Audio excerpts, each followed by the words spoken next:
I think first off, the creative art industry has a lot to do in terms of structures and in terms of seeing us positioning very well within the space.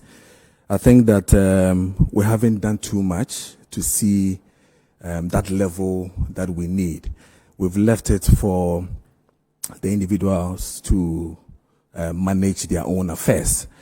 It's just like you have the Ministry of Agric maintaining and positioning the agric sector very well, knowing what the needs and wants of the farmers, okay? When you get into the creative art space, it looks as if we don't have a head. There's no focus. The focal point is not there. There's no agenda that we are following to say that this is what we really want to build within the space and then move on to another target and all that. So if you should ask me what is really happening with the creative art space, I think that is what is really happening.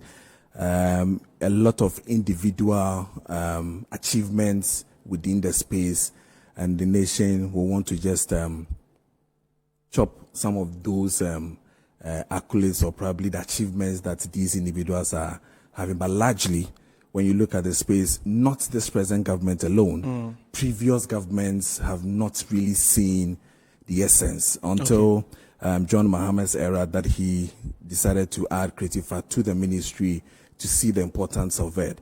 Until then we had only tourism, way back from the 90s and up until now.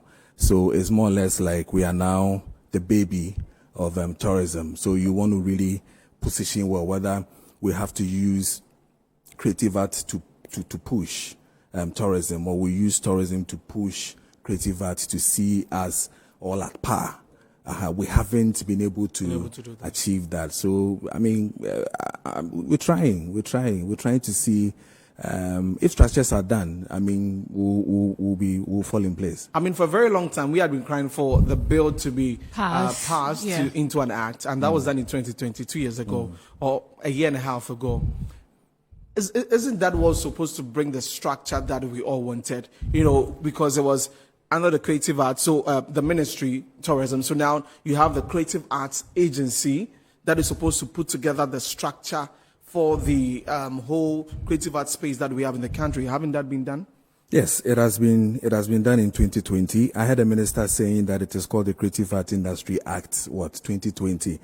It is Act 1048. We don't call acts with a year. We call it with the number of laws that we've passed. So this one becomes the 148th law that has been passed. So it is not called Creative Arts Act 2020. All the ones have its year behind it, but it has its year and all those things, I mean, put in place to it. So yes, it's something that you want to say yes.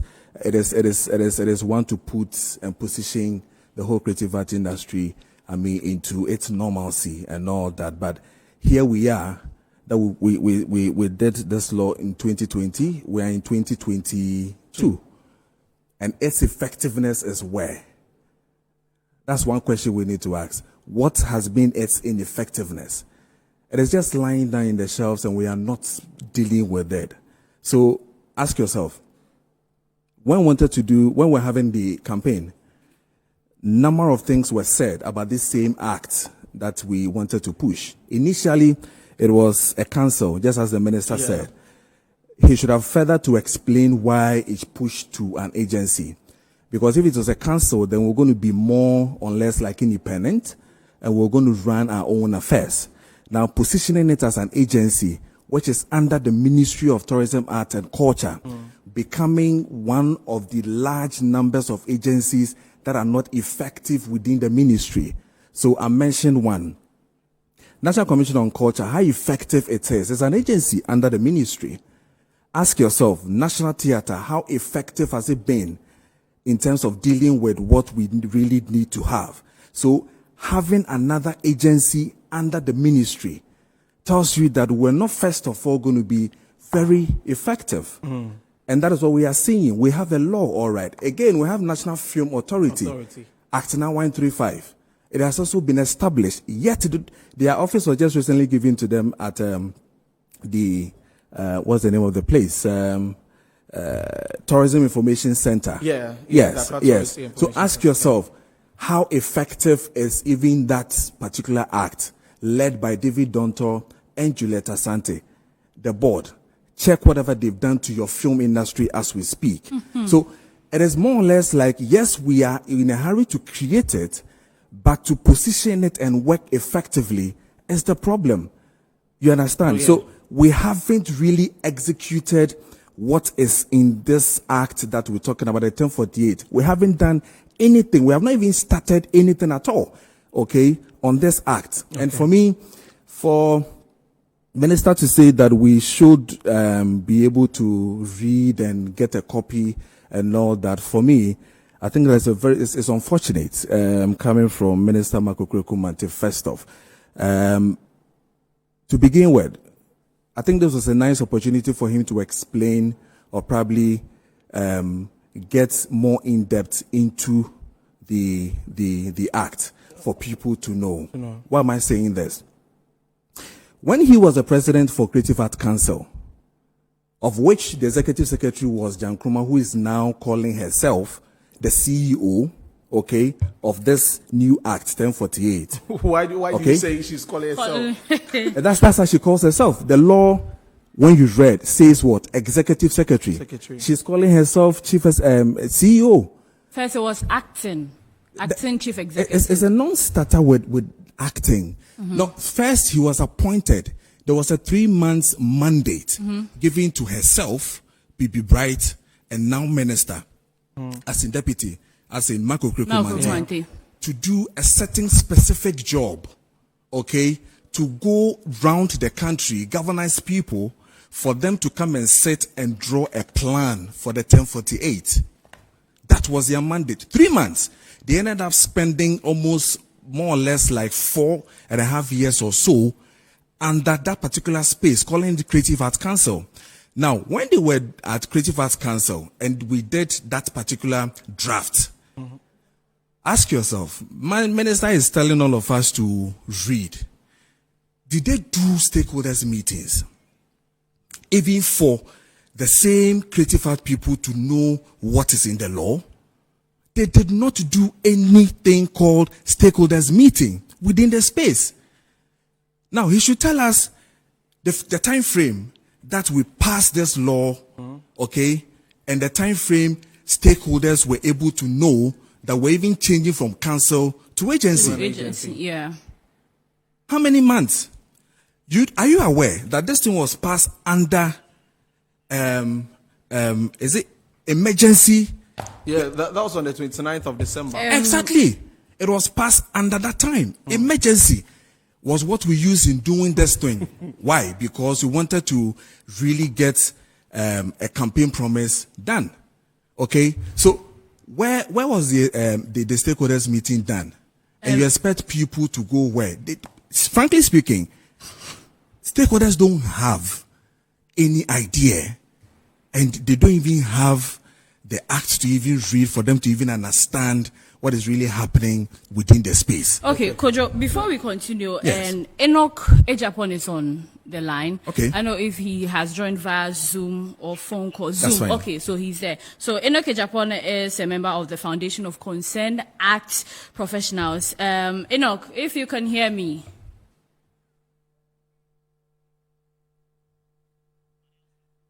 Enoch, can you unmute yourself?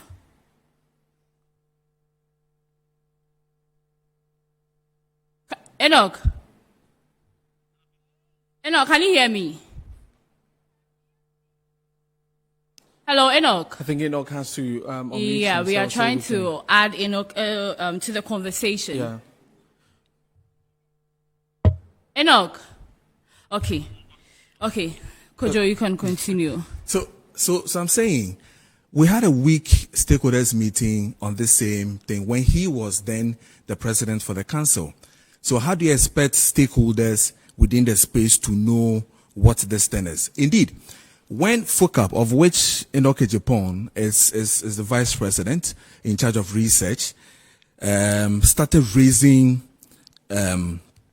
issues with now Jan Krumah as the acting CEO, that was when a lot of stakeholders were asking for the same document, wanting to know exactly what is really happening within the space. Yeah. And I'm like, this is unfair. So for him to come to say that, oh, we really need to go for it, learn and all that, I'm expecting the agency, if it is working, to really position well and go around the country and make it available to all the same domains he's talking about. Well, just to be fair to the agency, I've been moving around their Instagram pages and Facebook pages to know what they've been up to. And I see that somewhere in December, there was the Creative Arts Access to Finance Town Hall meeting. Did you hear about that? Okay. Ross. So this is it. You read the act, page 9, where the executive secretary is. Yeah. 12, clause 1. What does it say? The president shall, in accordance with Article 195 of the Constitution, appoint an executive secretary for the agency. Ask yourself, have you heard the president appoint anybody as executive secretary? At least we heard the president appointing Juliet Asante, appointing David Donto as the board chairman and executive secretary for the National Film Authority. Yeah. Have you heard anything from the president or from Jubilee House telling all of us that we have an executive secretary for the Creative Arts agency? Have you heard anything like that? That is the illegality I'm talking about. We do not have to accept anything like that within the space. Is not supposed to be there. It is illegal. It's a non-starter. She should not be there. She doesn't have any authority to be there. The father hasn't appointed her as the executive secretary. So why are we allowing illegality to play? A minister is positioning himself, telling us, standing in front of people or the creative art people, and stamping on illegalities by his own party. So, I mean, it's interesting with what you're saying. This is unfair. Because if we have the creative arts, there's no board. There's no governing board. Yes, that for the is board. what Exactly. There's no governing board. We don't know the board. Exactly. And also, it baffles me because I see the likes of Mrs. Simon's Theme Music CEO, Baba Sadiq. I see some, George Britton is in here with a photo. Rudy Kwachi is in there. You mean that program? Yes, that program. That was the Creative Arts Conference Global. Yes, I heard about it. I heard about it, and that shook me. And I was like, why are we sitting on? Illegalities happening within the space. Why are we by force positioning somebody who has not been? Who's not supposed to be there by law? The same law. You see, that is why I have a problem with Marcus, the Deputy Minister for Creative Art and Tourism. You know very well that the law you are quoting is asking the president per Article 195, to appoint someone. And you are sitting there, president hasn't done that. Mohammed Awal or Minister Awal is also sitting down. Nothing has been done. And you sit in front of us and you lie to us and you want us to go what? Go buy it and read and come and tell you what? Yes, we have to read. We shouldn't quote from our head. Yes, we are not quoting. We have read it ditto to ditto. But and we're asking him to do the right thing. It is unfair to us. He needs to sit up and let us understand that this is not this is after wrong. The 3 months, you were appointed for 3 months. After they are... He ended up 4 years. 3 months, they ended up almost 4.5 years. So why didn't these concerns come up then? It did. FOCAP raised it. Really? Yes, FOCAP raised it. Again, my challenge again is that the industry in itself is not ready, or I don't know how it has been, but we are not too much interested in our own laws that have made for us. Okay. We don't. So we see the people who speak to us as the brains behind it, and nothing happens again. Yeah. Somebody sat there. Katrina Feku appointed a three-man people. Give them 3 months to do a work. They end up 4 years. Nobody speaks about it. They get budget given to them, national budget given to them to execute work, and nobody says anything about it. and then we come back and then we give ourselves another title of CEO. President's daughter sitting there, and minister comes in public to come and tell us that what we should go and read, and that they are doing so many things. He himself should read his own act. Okay, he's not reading his own act. If he's reading his own act, he wouldn't even have the nerve to even sit there and say what he's saying. Okay, so for me, my problem is with the creative act domain, as in the interpretation, chapter 16, where it says meaning the following domains in the creative act, like the music industry, the fashion, beauty and modeling industry, film and screen industry, visual arts industry, fine art, phonography industry, theater industry. I mean, these are lots. Yes. My concern is the fashion, beauty and modeling agency. I mean, we've had interviews with the modeling agency industry, people from stakeholders in that industry, where they come out to say, oh, the industry actually is suffering this and this and this.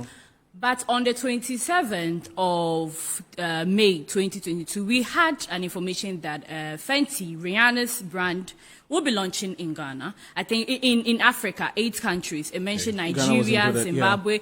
Ghana was supposed to be part. Nigeria, Namibia, Zambia, Kenya, they had their launch. To date, Ghana, we've not gotten our launch. And that is what I mean. Yeah, if you go on social media, you type launch for Nigeria, South Africa, Namibia, Zambia, Zimbabwe, all these countries had their launch. So if the creative act, it is pushing for the fashion modeling beauty agency, where is our launch? Which people are the frontiers of this particular project? Thank you. How is it going to be? I mean, the deputy minister comes out to tell us that, oh, they are allocating this sort of funds, this and this, da.